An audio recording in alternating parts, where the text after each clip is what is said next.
Mahindra Thar rocks जो update अभी आया है, महिंद्रा ने पॉजिटिवली सरप्राइज कर दिया है कई चीज़ों में। मैंने तो इतना एक्सपेक्ट नहीं किया था कि इतने सारे चेंजेस वो करेंगे और पॉजिटिव चेंजेस करेंगे। स्पेशली उन्होंने चेंजेस फीचर कंफर्ट में तो किए ही किए, लेकिन साथ में उन्होंने चेंजेस किए ऑफ रोडिंग में भी। ऑफ रोडिंग में तो थार वैसे भी काफ़ी केपेबल थी, लेकिन उन्होंने और भी ज़्यादा इसमें कैपेबिलिटीज़ ऐड करी हैं। और दैट्स गोना बी, ऐसा नहीं होगा कि थार आपकी लेस केपेबल होगी, बल्कि ज़्यादा ही केपेबल हो जाएगी इन सब कैपेबिलिटीज। तो उनके बारे में चलिए बात करते हैं, मेजर चेंजेस क्या क्या निकल के आए हैं महिंद्रा थार के अंदर। अभी 2 साल पहले ही इन्होंने स्कॉर्पियन में प्लेटफॉर्म दिया था, 3G प्लेटफॉर्म, जो कि खुद एक नया प्लेटफॉर्म था और काफ़ी अच्छा उसने परफॉर्म किया है। और अब इसमें 2 साल भी नहीं हुए हैं, तो बल्कि उन्होंने थार में जो प्लेटफॉर्म दिया वो एक अपडेट कर दिया है। That is now 4G platform, जो कि 40 kgs लाइटर है आपके स्कॉर्पियो एन के प्लेटफॉर्म से, विच इज़ अ सिग्निफिकेंट डिफरेंस। और ये महिंद्रा की इनोवेशन एंड चेंज करने की एबिलिटी दिखाता है कि they are not gonna hesitate, जो कि रिक्वायरमेंट होती है आपको कंपटीशन में बने रहने में और कंपटीशन को बीट करने के लिए भी। So that Mahindra is doing good. Wait किसी भी गाड़ी के लिए दुश्मन होता है, मोस्टली एस्पेक्ट्स में वेट अच्छी चीज नहीं होती है, और महिंद्रा की तो शुरू से ही प्रॉब्लम रही, क्योंकि लेटर फ्रेम चैसी की गाड़ियां हैं, इसमें वेट आपका होता ही होता है। कोई भी गाड़ी उठा लो महिंद्रा की आप, छोटी से लेकर बड़ी, 1500 kg से ऊपर तो होती है। So that is very important thing. अगर वो गाड़ी का वेट कम कर पाएंगे तो ब्रेक्स में जो प्रॉब्लम आती है लगाने में, या जो आपके क्रैश टेस्ट भी होते हैं, उसमें वेट बहुत बड़ा रोल प्ले करता है। तो अगर महिंद्रा अपना वेट कम कर पा रहा है तो उसका असर फ्यूल एफिशिएंसी पे आता है, क्रैश टेस्टिंग पे आता है, ब्रेक्स पे आता है, पूरी गाड़ी के डायनेमिक्स पे आपको उसका असर मिलेगा अगर वेट कम होता है। महिंद्रा थार रॉक्स में एक काम और अच्छा किया है महिंद्रा ने इस बार, कि फुल मेटल बॉडी शेल है इस बार, और जो आपकी छत भी है ये भी इस तरह की नहीं आएगी, आपको स्टील की छत मिलेगी, एंड हाई स्ट्रेंथ स्टील का इस्तेमाल किया है, स्पेशली पिलर्स के अराउंड, जो ABC पिलर्स हैं इसके। So that's gonna add to the safety. और ऑब्वियसली इस रूफ के अलग अपने इश्यूज रहते हैं, गर्म ज़्यादा हो जाती है, उतनी अच्छी भी नहीं लगती है। सो वो आपको इस बार महिंद्रा में पूरा चेंज मिलेगा। चलिए एक और इम्पॉर्टेंट पार्ट की बात करते हैं, जो कि सस्पेंशन होता है। लैडर फ्रेम गाड़ियों में सस्पेंशन थोड़ा सा बाउंसी रहता है, बम्पी रहता है, तो इस पर काफ़ी काम करने की ज़रूरत होती है, और काफ़ी टेक्नोलॉजी है भी। Obviously it comes at a cost, पर बहुत सारी चीज़ें आप इसमें कर सकते हैं। तो जो फ्रंट सेटअप दिया है वो डबल विशबोन है, मैकफर्सन स्ट्रट नहीं दिया है। डबल विशबोन थोड़ा सा कॉम्प्लिकेटेड ज़्यादा होता है, बट कॉर्नरिंग में एंड आपका जो वो गाड़ी को पकड़ के चलता है, that is much better in double wishbone compare to McPherson strut. I think Mahindra ने मैकफियरसन दिया भी नहीं है काफ़ी टाइम से। डबल विशबोन कॉम्प्लिकेटेड ज़्यादा होता है, थोड़ी मेंटेनेंस ज़्यादा होती है उसकी, क्योंकि जब वो उसे निकालना बंद करना और जगह ज़्यादा लेता है वो। लेकिन जैसे मैंने बताया, राइड और आपका जो एक गाड़ी रोड पे जिस तरह से स्टेबल चलती है, वो महिंद्रा के लिए बहुत इंपॉर्टेंट है। तो उन्होंने वो वाला सस्पेंशन इसके अंदर दिया है। So for the rear suspension इन्होंने मल्टी लिंक रियर सेटअप दिया है, जो स्कॉर्पियन में आता है, और साथ में फ्रीक्वेंसी डिपेंडेंट डैम्पर्स जो स्कॉर्पियन में आते हैं वो उन्होंने इसमें ऐड कर दिए हैं। तो जो आपका ट्रैवल रहता है वो स्मूथ हो जाएगा इसके अंदर, और ओवरऑल आपकी जो राइड होगी वो बेहतर हो जाएगी, जो कि बहुत डेस्परेटली ज़रूरत थी महिंद्रा थार में। ऑब्वियसली ये एक लैडर फ्रेम चैसी रहेगा, तो इसको आप उतना कंप्लाइंट ना समझें जैसे कोई हैचबैक या सेडान हो जाएगा, वो इसका नेचर नहीं है। लेकिन from the SUV point of view, जो ट्रू SUVs होती हैं, ये बहुत प्लाइंट राइड कर देगा इसकी। आगे बात करते हैं महिंद्रा के इंजन के बारे में, जो मैं पिछली वीडियो में बता रहा था अपने थार की, जिसको मैं कहीं डाल दूंगा इधर। महिंद्रा के इंजन की ड्राइवेबिलिटी, सारे इंजन की, एमॉक्स सीरीज की जितने इंजन, डीजल, बहुत अच्छी ड्राइवेबिलिटी है। पेट्रोल की भी अच्छी ड्राइवेबिलिटी है, बट पेट्रोल में थोड़ा एफिशिएंसी कम हो जाती है, एंड महिंद्रा पावर परफॉर्मेंस को प्रायोरिटी देता है। तो अभी ये क्या कर रहा है महिंद्रा थार में, इन्होंने जो थार पहले लॉन्च की थी, जो 3 डोर थार थी, उसमें भी पावर कम नहीं थी। 130 bhp 300 Nm का टॉर्क डीजल में बहुत अच्छा रहता था। लेकिन अभी ऑब्वियसली वेट बढ़ेगा, तो अभी भी इन्होंने जो 2 ट्यून में इंजन देंगे डीजल का, ये पहला ट्यून आएगा जिसमें आपका 150 bhp होगा और 350 Nm का टॉर्क होगा।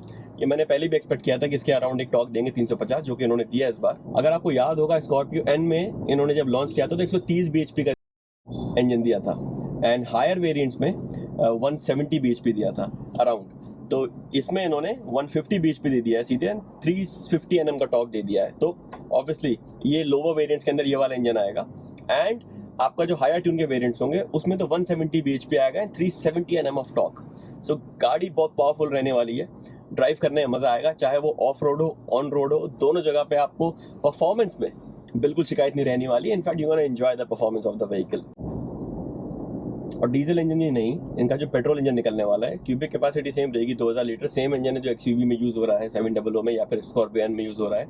इसमें आपके 160 bhp अराउंड आएंगे, एंड 330 Nm टॉर्क, जो कि बहुत ज़्यादा है। टर्बो इंजन है ये भी, और पेट्रोल इंजन की तो अपनी अलग क्वालिटीज़ होती हैं। और हायर ट्यून्स में तो जो पेट्रोल इंजन आएगा उसमें तो और ही मज़े कर दिए उन्होंने। 175 bhp दिए हैं, 380 Nm का टॉर्क दिया है। तो पेट्रोल में आप समझ सकते हैं इस गाड़ी की परफॉर्मेंस और भी ज़्यादा होगी। स्पेशली दिल्ली में जैसे आपका रूल है 10 साल का गाड़ी नहीं रख सकते आप डीजल की, उसके ऊपर 15 ईयर्स पेट्रोल रहती है, तो उनके लिए ये गाड़ी बहुत सही रहेगी। परफॉर्मेंस में मज़ा दे देगी आपको। आप इस पर ऑन रोड जाएंगे, अगर ऑफ रोड भी अगर जाएंगे, बहुत अच्छी परफॉर्मेंस देता है in terms of power, in terms of torque, और बहुत मज़ा आता है उसको चलाने में। दूसरी इंपॉर्टेंट चीज़ क्या है जो महिंद्रा के इंजन को एड करती है, that is the gear box. आप चाहे उसका मैनुअल गियर बॉक्स ले लें वो भी ठीक है, लेकिन जो इनका ऑटोमेटिक गियर बॉक्स है उसका जवाब नहीं। जो आइसन कंपनी से इन्होंने लिया है, बहुत ही बेहतरीन गियर बॉक्स है, वो इसकी इंजन परफॉर्मेंस को और एड करता है। क्योंकि अगर गियरिंग ऑटोमेटिक में सही हो जाए, डाउन शिफ्ट सही हो जाए, अप शिफ्ट सही हो जाए, और वो अपने आप ट्यून करे अपने आप को, जब चढ़ाई पे जा रहे हैं, या समझ जाए जब परफॉर्मेंस चाहिए आपको, उससे अच्छा गियर बॉक्स नहीं हो पाता फिर कोई। तो ये जो टॉर्क कन्वर्टर यूनिट है महिंद्रा के पास, बहुत इंजन की परफॉर्मेंस को एड करता है, ड्राइविंग प्लेजर में ऐड करता है, परफॉर्मेंस बहुत अच्छी देता है। यहाँ तक कि मैं आपको रेकमेंड करूँगा कि अगर आप महिंद्रा थार या स्कॉर्पियो एन या एक्सयूवी लेने जा रहे हैं, गो फॉर द ऑटोमेटिक। ये सब बड़ी गाड़ियाँ हैं, इनका क्लच स्टेबल भी अच्छा खासा होता है, एंड इनका जो इंजन का असली मज़ा आता है वो महिंद्रा के टॉर्क कन्वर्टर गियर बॉक्स पे ही आता है। अगेंस्ट जो हमारा कन्वेंशन है कि साहब मैनुअल में परफॉर्मेंस बहुत अच्छी रहती है, आदमी में कंट्रोल रहता है, वो बातें पुराने ज़माने की हो गई। क्योंकि पहले CVT ज़्यादा आया करते थे, या जो गियर बॉक्स थे उनमें थोड़ी सी रबरी इफेक्ट रहता था, वो आपको टॉर्क कन्वर्टर में नहीं मिलेगा। और टॉर्क कन्वर्टर ये की डाउन साइड हुआ करती थी कि थोड़ी सी इसकी फ्यूल एफिशिएंसी कम होती है, लेकिन महिंद्रा की फ्यूल एफिशिएंसी कम नहीं है। मैं अपनी गाड़ी से 14 का एक फ्यूल एफिशिएंसी हाईवे पे आराम से लेता हूँ, और ये 15 भी पहुँच जाती है। 14 तो मुझे मिलती है, तो 2.2 लीटर के लिए 14 का बहुत अच्छा फ्यूल एफिशिएंसी है। इनफैक्ट जैसे मैंने बोला, अगर आप ऑफ रोडिंग में भी जा रहे हैं, in off roading as well automatic performance better than manual. Having said that, आपके पास इसमें मैनुअल कंट्रोल भी आता है। इन केस आपको कोई जरूरत पड़ जाए कि आपको सेकंड गियर में गाड़ी रेव करनी है आगे तक किसी चढ़ाई पे, या किसी भी आपकी सिचुएशन आ जाए, वो ऑप्शन आपके पास ऑलरेडी रहता है। तो ऐसा नहीं कि मैनुअल ऑप्शन है नहीं, लेकिन मेरे को चलाते हुए इस गाड़ी को 1.5 साल से ऊपर हो गया है, मैंने आज तक इसका मैनुअल यूज़ नहीं है, ज़रूरत ही नहीं पड़ती है। मैंने ऑफ रोडिंग में इस पर की है, लो गियर में, लो रेंज में ऑफ रोडिंग करी है, कभी नहीं, ऑलवेज ये ऑटोमेटिक में ही रही है। चलिए इसके सबसे ज़्यादा एक्साइटिंग टॉपिक पे बात करते हैं, जो कि है 4 व्हील ड्राइव गियर। इसमें इन्होंने क्या दिया है, सबसे पहले जो 4 एक्सप्लोर करके स्कॉर्पियो एन में आया था, वो सेटअप 4 व्हील ड्राइव का इन्होंने इसमें लगा दिया है, which is again a welcome move. वो ज़्यादा एडवांस एंड टेक्नोलॉजिकली बेहतर है। 4 व्हील ड्राइव सेटअप में सबसे पहले इनके पास इन्होंने इलेक्ट्रॉनिक ब्रेक लॉक डिफरेंशियल दिया है, जो कि ऑलरेडी इसमें आता था थार के अंदर। BLD होता है इसके अंदर, एक टायर पे वो ब्रेक लगा देता है जिसपे ट्रैक्शन कम होता है। द प्रॉब्लम इज, जो आप हमारी गाड़ियाँ एक इनकी मैकेनिकली डिज़ाइन होती हैं, ये डिज़ाइन होती हैं कि जिस टायर पे लीस्ट ट्रैक्शन हो वो टायर पे पावर देने लगती हैं, क्योंकि ये डिज़ाइन किया जाता है कि दोनों आपके इंडिपेंडेंट होते हैं टायर जो होते हैं, ताकि गाड़ी मुड़ जाए आराम से। अब उसके लिए क्योंकि टायर इंडिपेंडेंट होते हैं, तो जिस टायर में ट्रैक्शन कम होता है उधर गाड़ी ऑटोमेटिकली पावर देना शुरू कर देती है। और जब वैसा होता है तो आपने देखा होगा टायर घूमने लगता है, कई बार घूमता है इसलिए कि वहाँ पे ट्रैक्शन कम होता है और पावर उधर जाने लगती है। तो अगर उसमें इलेक्ट्रॉनिक ब्रेक लॉकिंग डिफरेंशियल लगा हुआ है, जो आप पे कंट्रोल में नहीं होता है, ऑलरेडी ऑटोमेटिकली सेंस करता है किस टायर पे ट्रैक्शन कम है और उसको ब्रेक कर देता है, और जो दूसरा टायर है पावर उधर ट्रांसफर हो जाती है। तो ये बहुत इंपॉर्टेंट फीचर होता है। इसमें MLD भी आता है, जो कि मुझे ज़्यादा बेहतर लगता है, जो मैकेनिकली लॉक करता है। उसमें थोड़ी सी आवाज़ भी आती है, बट इफेक्टिव होता है वो। So that is the major function of a locking differential. So brake locking differential इसमें ऑलरेडी आता था, लेकिन अब इन्होंने क्या किया है, एक इलेक्ट्रॉनिक लॉकिंग डिफरेंशियल भी दे दिया है, जो कि बहुत इंपॉर्टेंट था। आई थिंक स्कॉर्पियो एन में था, but I am not sure, लेकिन इसमें इन्होंने इसके अंदर दे दिया है, और ये आपको बहुत हेल्प करेगा, जिसको आप मैनुअली कंट्रोल कर सकते हैं। सो सेंट्रल लॉकिंग डिफरेंशियल से आप गाड़ी को कंट्रोल कर सकते हैं, आप उसे प्रेस कर सकते हैं, और फिर दोनों पावर आपके व्हील्स में इक्वल पावर देगा। तो अगर आप कहीं फंसे में हैं तो वो गाड़ी वहाँ से निकलने में आपको बहुत हेल्प करेगा। दूसरी चीज़, इन्होंने इसके अंदर मोड्स दे दिए हैं, sand mode, mud mode, rock mode, इस तरह से इन्होंने मोड्स दिए हैं। तो ऑब्वियसली वो भी गाड़ी के ओवरऑल परफॉर्मेंस को, 4 व्हील को ट्यून कर देते हैं, आपको हेल्प करते हैं। तो ये भी पहले नहीं आता था, स्कॉर्पियो एन में आता था ये, now they have given that. तो अगर आगे बात करें, आगे इन्होंने क्या दिया है, एक क्रॉल असिस्ट फीचर दिया है, जो कि बहुत काम का फीचर हो जाएगा। क्योंकि गाड़ी में क्या होता है, मोमेंटम बहुत इंपॉर्टेंट होता है ऑफ रोडिंग के अंदर स्पेशली, और मोमेंटम में आप जब गाड़ी लेके जाते हैं तो ऑब्वियसली आप थोड़ी गाड़ी स्पीड में रखते हैं, 15-20 की, या जो भी आपको स्पीड रखनी है, उससे आपको हेल्प होती है। बट गाड़ी पे कई बार उसमें एक गलत इफेक्ट होता है, क्योंकि एक्सेल पे लोड ज़्यादा होता है, आप स्पीड में जा रहे होते हैं कई बार, तो वो एक नेगेटिव हो जाता है। उसके लिए उन्होंने क्रॉल असिस्ट फीचर दिया है। 5 से 30 की स्पीड पे आप उसे सेट कर सकते हैं, और वो सेट करने के बाद आपको गाड़ी उसी स्पीड पे लेके चलेगी।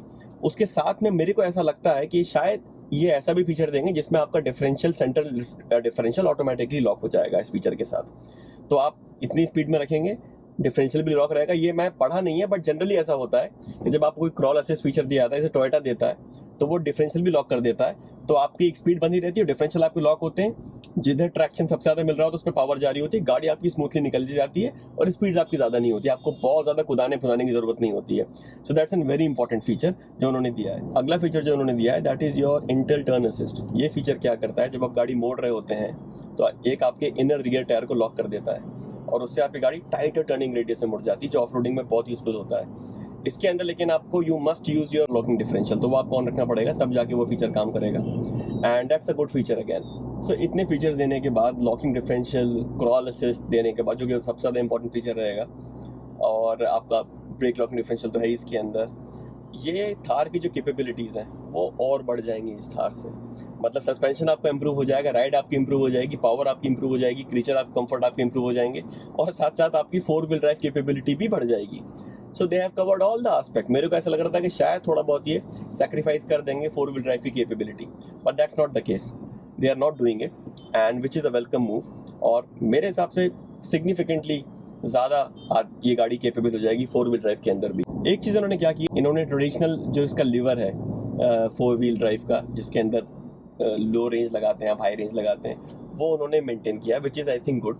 वो थार के रेट्रो लुक के साथ जाता है और उसको चेंज नहीं करना चाहिए। You will get that regular lever, which is a good move. काफ़ी इंटेलिजेंटली प्राइस किया है महिंद्रा ने, क्योंकि जो उनके मिड वेरिएंट्स हैं, जो उनके लोअर वेरिएंट्स हैं, वो तो स्टार्ट हो जाएंगे विदाउट 4 व्हील ड्राइव, और जो उनके वेरिएंट्स हैं, मिड वेरिएंट से आपको 4 व्हील ड्राइव मिलना चालू हो जाएगा, जिसमें सनरूफ भी आ जाएगी, और टॉप जो आएंगे उसमें तो आपको हर चीज़ मिल जाएगी, इंक्लूडिंग पैनोरामिक सनरूफ। तो अपने जैसे लोग हैं जिनको एक गाड़ी फीचर के साथ चाहिए, 4 व्हील ड्राइव चाहिए, आई थिंक वो गाड़ी आपको जो मिड वेरिएंट है उसी में काम चल जाना चाहिए, and that's gonna help people who want to buy this vehicle, और वो इतना लंबा खर्च नहीं करना चाहते। So that's again a good move by Mahindra. तो ये सारा अपडेट था महिंद्रा थार रॉक्स के बारे में। प्राइसिंग देखते हैं, मेरे को लगता है 20 लाख एक्स-शोरूम प्राइसिंग जाएगी ऑटोमेटिक की, and all these features gonna come, confirmed हो गया है। So let us know your feedback और any input about this, and take care of yourself. Thanks for watching the video. Bye bye.